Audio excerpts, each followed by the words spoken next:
सास का घूंघट पार्ट 4। अब तक हमने देखा कि देविका के ससुराल के आदमी औरतों को घर के अंदर नहीं आने दे रहे हैं। देविका उन्हें पुलिस में जाने की धमकी देती है, जिससे पूरे गांव में अफरा तफरी मच जाती है। तभी गांव का एक आदमी सरपंच को बुलाकर ले आता है। सरपंच उनके घर के बाहर का नजारा देखकर कहते हैं, जोगिंदर जी, ये आपके घर की औरतों ने कैसा हंगामा मचा रखा है। आपका घर तो संस्कारों की मिसाल था, लेकिन ये मैं क्या देख रहा हूँ, आपके घर की किसी औरत ने घूंघट नहीं कर रखा। सरपंच जी, हमारे घर की औरतों को इस देविका ने बहकाया है। हमने पहले ही इन सबको चेतावनी दी थी कि अगर ये घर से बाहर गई तो हम इन्हें घर में नहीं आने देंगे। अब ये देविका हमें धमकी दे रही है कि पुलिस को बुलाएगी। क्या पुलिस? इस गांव का बरसों पुराना इतिहास रहा है। इस गांव में कभी पुलिस नहीं आई। गांव के सभी फैसले हमने मिलजुल कर किए हैं। जोगिंदर, तुम्हारे घर का फैसला पंचायत करेगी। सरपंच जी, आपने ठीक कहा। पंचायत दोनों तरफ की बातें सुने और जो भी फैसला पंचायत करेगी वो हमें मंजूर होगा। तो ठीक है, आज दोपहर को सभी गांव की चौपाल पर इकट्ठा होंगे और वहीं तुम्हारे घर का फैसला होगा। सरपंच वहाँ से चला जाता है। घर के आदमी घर के अंदर जाकर दरवाजा बंद कर लेते हैं और घर की औरतें वहीं घर के बाहर पेड़ के नीचे बैठ जाती हैं।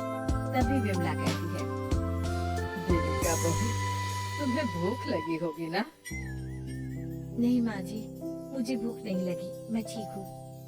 बहू, तेरा बच्चा छोटा है अभी, तुझे भूखा नहीं रहना चाहिए। वेदा, सुजाता, जाओ पास में जो पंडित जी का बाग है ना, वहाँ से कुछ फल तोड़ लाओ।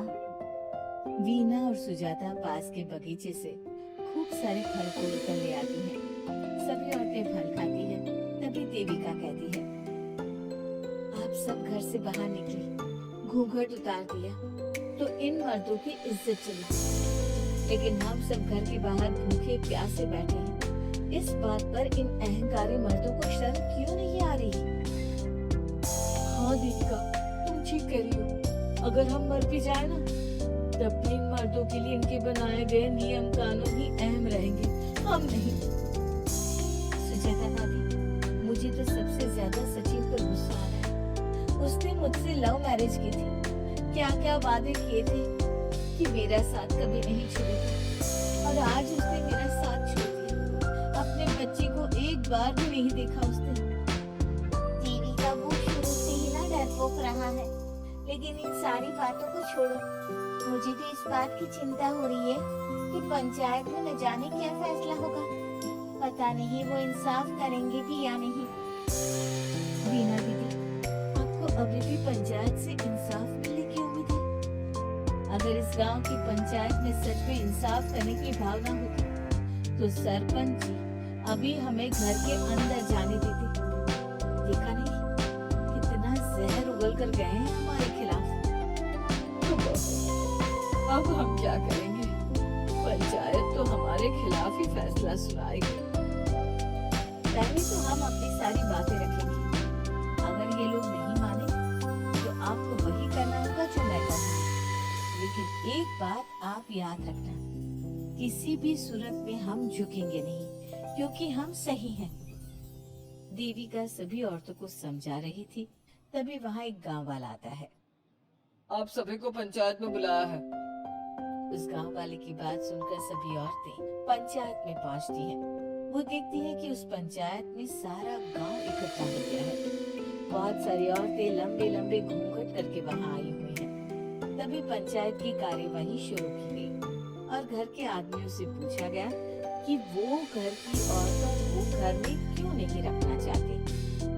हमारे घर की औरतें ना तो घूंघट उतारती और ना ही किसी डॉक्टर से इलाज करवाती है, और हमारे मना करने के बाद भी इन सब ने घर से बाहर कदम रखा, हमसे ऊंची आवाज में बात की। हमने इन सबको चेतावनी भी दी, लेकिन इन्होंने हमारी बात नहीं सुनी। अब ये सभी औरतें हमारे घर में नहीं रह सकती। अब औरतें अपना पक्ष रखें। ये कानून की किस किताब में लिखा है कि औरतों को घूंघट करना चाहिए? और अगर मेरे ससुराल की औरतें मुझे डॉक्टर के पास ना लेकर जाती तो ना मेरा बच्चा जिंदा बचता और ना ही मैं। लेकिन दाई अम्मा से हम इलाज करवा रहे थे ना। दाई अम्मा को कुछ समझ में नहीं आ रहा था। देविका का इलाज दाई अम्मा के बस की बात नहीं थी। काफी देर तक दोनों पक्षों में बहस चलती रही। दोनों एक दूसरे पर आरोप प्रत्यारोप लगाते रहे, लेकिन दोनों पक्षों की बात सुनने के बाद पंचायत ने जो फैसला लिया उसके लिए तो देविका पहले से ही तैयार थी।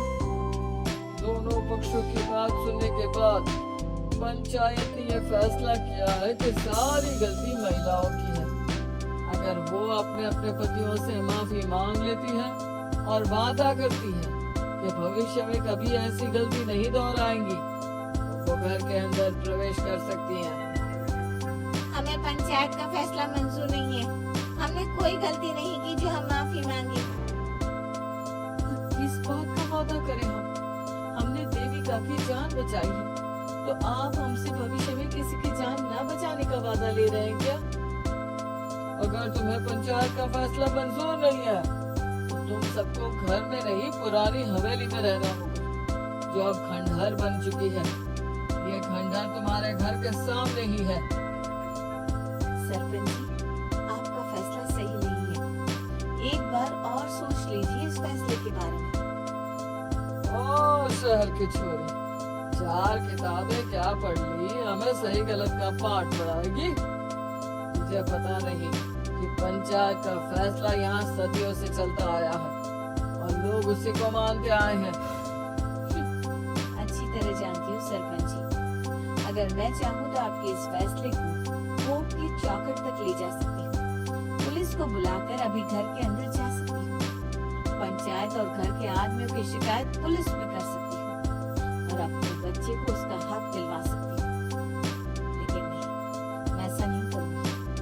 मैं उसी खंडहर में रहूंगी और इस गांव के आदमियों को दिखा दूंगी कि औरत खंडहर को भी महल बना सकती है, और वो भी बिना किसी आदमी की मदद के। सारे गांव की औरतें देविका की बातें सुनकर हैरान हो जाती हैं। उनका जीवन घूंघट और घर की 4 दीवारी के बीच में ही था। कोई औरत अपने हक के लिए पंचायत से भी टकरा सकती है, ये बात उन्होंने पहली बार सुनी थी। अब देविका घर की औरतों के साथ खंडहर में चली जाती है। माँ जी, ये खंडहर तो काफी पुराना है। भाभी, खंडहर पुराने ही होते हैं। मुझे तो डरावना भी लग रहा है। मैं डर की वजह से कभी इस खंडहर के आसपास भी नहीं आई। लेकिन मुझे क्या पता था कि एक दिन इसी में रहना पड़ेगा। ये तो टूटा फूटा भी बड़ा है। माँ जी, एक काम करते हैं, ये खंडहर तो काफी बड़ा है, इसलिए एक हिस्से की साफ सफाई करके उसे ही रहने लायक बना देते हैं। बाद में धीरे धीरे पूरा खंडहर ठीक कर लेंगे। हाँ बहू, तुम ठीक कह रही हो।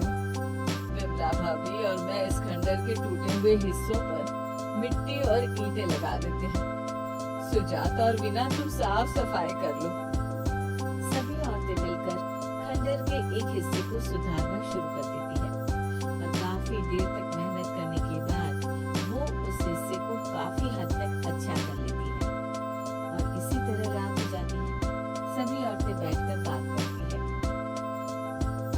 माँ, हमने इस खंडहर को घर तो बना दिया है, लेकिन ये घर चलेगा कैसे? हाँ माँ जी, मैं भी यही सोच रही हूँ। और हम सब तो बड़े हैं, गर्मी सर्दी भूख कुछ भी आसानी से बर्दाश्त कर सकते हैं, लेकिन देविका का बेटा बहुत छोटा है, उसे तो हमें अच्छी तरह से पालना होगा ना। मैं भी यही सोच रही हूँ कि आगे हमें क्या करना चाहिए। कम्मू और मैं मिलकर मिट्टी का चूल्हा और मिट्टी के बर्तन बना देते हैं।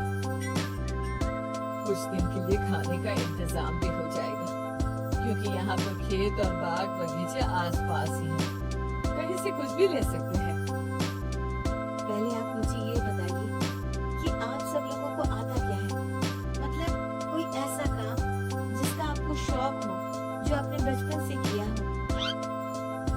बहू, तेरे दिमाग में चल क्या रहा है? हाँ जी, बहुत कुछ चल रहा है। बस अब हमारा सारा ध्यान इस बात पर होना चाहिए कि हम अपने लिए अच्छे से अच्छा क्या काम कर सकते हैं। आप सब हिम्मत से और समझदारी से काम लो।